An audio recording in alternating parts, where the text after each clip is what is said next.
Nous avons eu à échanger aujourd'hui sur notre application enregistrement des naissances avec les experts de la division de l'intérieur, Sud Kivu.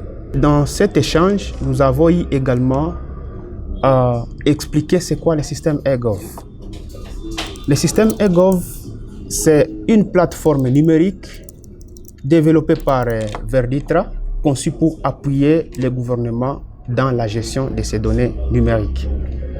Grâce à ce système, nous avons apporté des solutions pratiques dans la gestion numérique des données de l'État, notamment dans les domaines fonciers, et dans les domaines de la fiscalité, dans l'enregistrement des naissances, dans l'état civil, l'éducation et autres secteurs clés du gouvernement.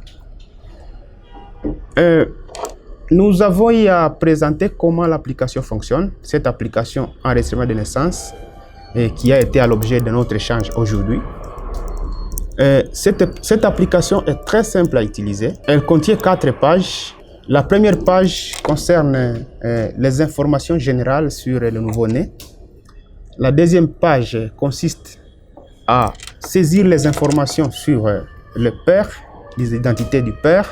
La troisième page, c'est pour les identités de la mère.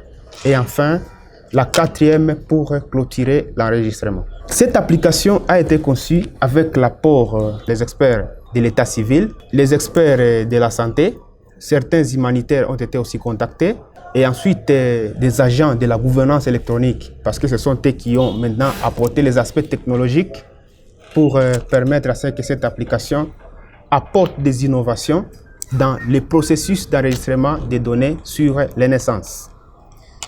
Et tous ces experts ont contribué sensiblement à la promotion de cette application, et les données qui seront collectées par cette application seront utilisées à chaque niveau selon les besoins.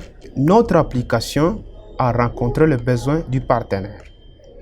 Et dans nos échanges, nous avons compris qu'il y a un besoin très criant de digitalisation des processus d'état civil.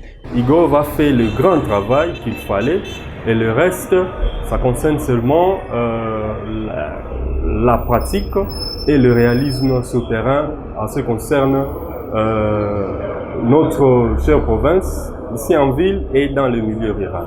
Les lois de la République n'ont pas encore adopté les actes de naissance électroniques.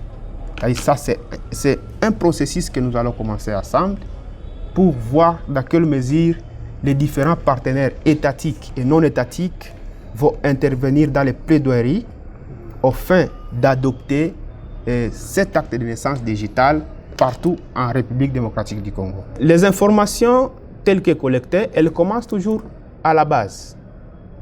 Et ensuite, elles doivent être exploitées et analysées au niveau des bureaux d'état civil principaux. Et notre système eGov est flexible et il a la possibilité de tracer tous les rapports à tous les niveaux, à partir de la base vers les sommets. C'est-à-dire que les accès à ces systèmes ou à la base des données sont attribués à chacun selon ses attributions au sein de l'administration.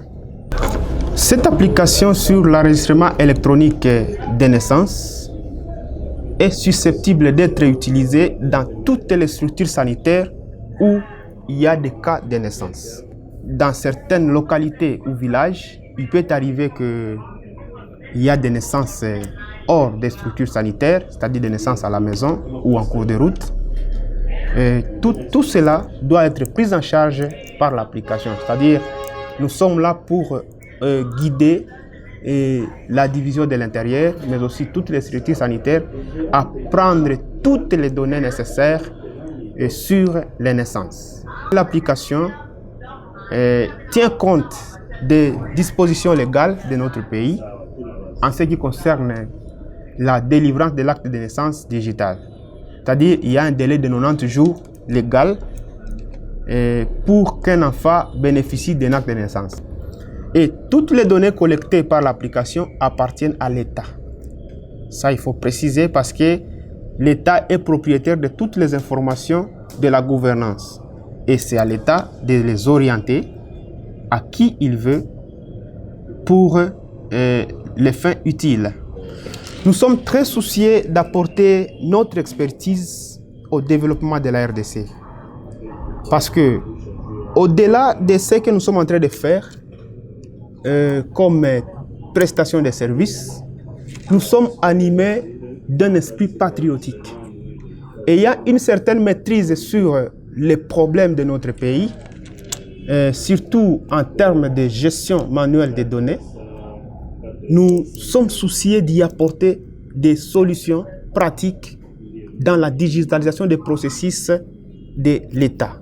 Les différents services que doit rendre l'État à la population, les différentes activités qui lient la population et l'État, tout cela, nous sommes soucieux de les digitaliser afin d'apporter notre pierre à la modernisation de notre société. Je tiens aussi à préciser que les données qui seront collectées par cette application seront très utiles à toutes les couches sociales, seront très utiles à ceux qui rendent différents services à la population congolaise, et notamment les humanitaires, lorsqu'ils doivent initier des projets, lorsqu'ils doivent exécuter des projets sur terrain. Ils ont besoin de données réelles qui puissent leur permettre de bien orienter leurs projets, de préciser qui est le bénéficiaire, direct ou indirect, de bien prester leurs services auprès des bénéficiaires. Ainsi, nous aurons un impact très considérable dans notre gouvernance, que ce soit du côté des partenaires de l'État, aussi bien que de l'État lui-même. Merci beaucoup.